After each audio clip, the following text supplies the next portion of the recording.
দেবদা তুমি আমি শুনছিলাম তুমি বলছিলে যে এতদিন পর দেখা হচ্ছে, দেখা হলে কি কথা বলবো, তো দেখা হলো, কি কথা বললে প্রথমে? হ্যাঁ শুভশ্রীকে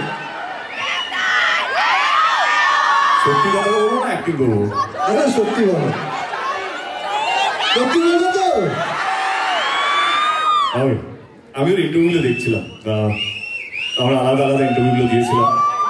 তাই ইন্টারভিউগুলো দেখে মনে হয় কি এত গম্ভীর হয়ে যাচ্ছে কেন? যখনই দেব নাম আসছে, ধূমকেতু নাম আসছে, ওকে দেখা হয় একটাই কথা বললাম, একটু হেসুক, মানে খারাপ কথা হলে শুনতে ভালো লাগবে। আমি জাস্ট হাসিটা মিস করলাম, বাকি তুমি কি বলেছো আমার কোনো ইয়ে নেই, বাট একটু হেসে কথা বললে খারাপ কথা হলেও শুনতে ভালো লাগবে। তাই তো বলেছি? তুমি কি বলেছো? মানে এই আনসারটাতে আমি জয়েন করতে পারি? হ্যাঁ হ্যাঁ। সো এটা সবাই বলবে, শুভশ্রী মানে তার সাথে, শুভশ্রী মানে তার সাথে, আমি শুভশ্রী মানে তার সাথে কি? হাসি হাসি বললো। আমি বলো অন্য কোনো ছেলের নাম যুক্ত করছি। আরে 10 বছর এখন দেব পাল্টাইনি। হ্যাঁ বলো, কিছু বলছিলে তুমি? আমাকে খুব কম মানুষই দেখেছে যে না হাসতে, তো আমি হাসছিলাম, বোধহয় তুমি দেখতে পাওনি।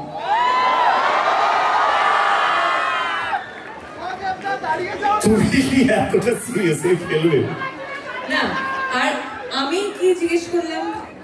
হ্যাঁ মানে আমার যে প্রশ্নগুলো সেটা তোমাদের দুজনের জন্যই কিন্তু। হ্যাঁ ওকে। সো আমি জিজ্ঞেস করলাম আমার সাথে ফ্রেন্ডশিপ করবে? হ্যাঁ আমি এটাই জিজ্ঞেস করলাম, আমার সাথে ফ্রেন্ডশিপ করবে? না না, come you say you are saying something. না না এক্স্যাক্টলি আমি এটাই জিজ্ঞেস করলাম যে আমার সাথে ফ্রেন্ডশিপ করবে কিনা। তাছাড়া অফকোর্স যেটা সবসময় সব ইন্টারভিউতেও বা ইন্টারভিউ ছাড়াও যেটা ইন্টারনালি আমরা জানতাম যে ধূমকেতু নিয়ে আমাদের মেকার্সরা কতটা উৎসাহিত ছিল। অফকোর্স তোমাদের সাথে সাথে আমাদের উৎসাহ সবসময় ছিল, আমরা উদ্গ্রীব হয়েছিলাম। কিছু কিছু প্রবলেমসের জন্য হয়তো এতটা বছর টাইম লেগে গেল, বাট অবশ্যই আমি প্রথমবার দেখা করে এটাই বললাম যে কেমন লাগছে, ফাইনালি ধূমকেতু আসছে, কেমন লাগছে। অ্যাকচুয়ালি জিজ্ঞেস করেছিল।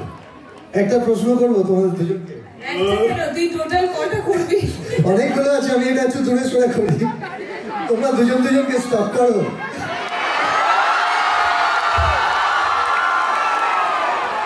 ভাই প্রশ্ন শুধু শুনবি এনেছি আমি। আমরা দুজনকে স্টপ করি কিনা? তোমরা দুজনকে স্টপ করো।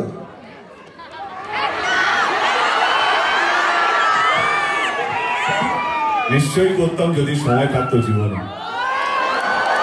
কিন্তু সময় এতটাই ব্যস্ত হয়েছে জীবনে যে যদি 1 মিনিটে যদি কতবার নিঃশ্বাস আমি যাই না, বা ডাক্তার যদি কেউ correct me if I am রং, যদি নিঃশ্বাস একটু বেশি সময় পেতাম তাহলে একটু ভাবতাম, কিন্তু এত বেশি কাজ, এত বেশি তো আমার মনে হয় স্টপ কাকে করে, লেটস বি ভেরি প্র্যাকটিক্যাল। হ্যাঁ, স্টপ কাকে করে যার বিষয়ে তুমি জানো না, যে তোমার ফিরে আসে না। ও এত বড় স্টার হয়ে গেছে, না চাইলেও আমার ফিরে থাকে। ও আমি না চাইলেও ওর একটা হোর্ডিং দেখতে পাই। তো আমাদের স্টপ করতে হয় না, কারণ আমরা যেইভাবে নিজেদেরকে ধরে রেখেছি, সেই জন্য আলাদা করে নিজেদের বিষয় জানতে হয় না। এবং আমাদের বন্ধু বান্ধবরা এমন কিছু আছে গসিপ দেওয়ার জন্য পড়ে থাকে, ও এইটা করছে, ও এইটা করছে, আই এম শিওর। তো I think they are updated.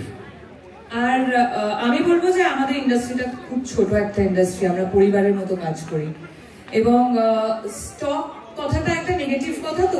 তো অনেক জায়গায় ওর সাথে আমার দেখা হয়েছে, বহু জায়গায়। ও বলেছে যে দেখা হয় না, 10 বছর পর দেখা হয়েছে, বাট বহু জায়গায় আমরা মিট করেছি। অ্যাকচুয়ালি অনেক প্রিমিয়ার্সে মিট করেছি, অনেক কিফে আমরা প্রত্যেক বছর মিট করতাম। ওইদিকে ও বলে আমি ওই বলে। হ্যাঁ, তো সেখানে তো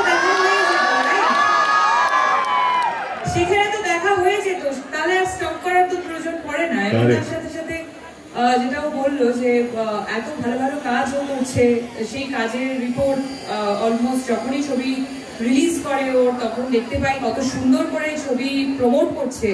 সো সেইগুলোর জন্য স্টপ করতে হয় না। বাংলার আওয়াজ, বাঙালির আবেগ, জি 24 ঘন্টা।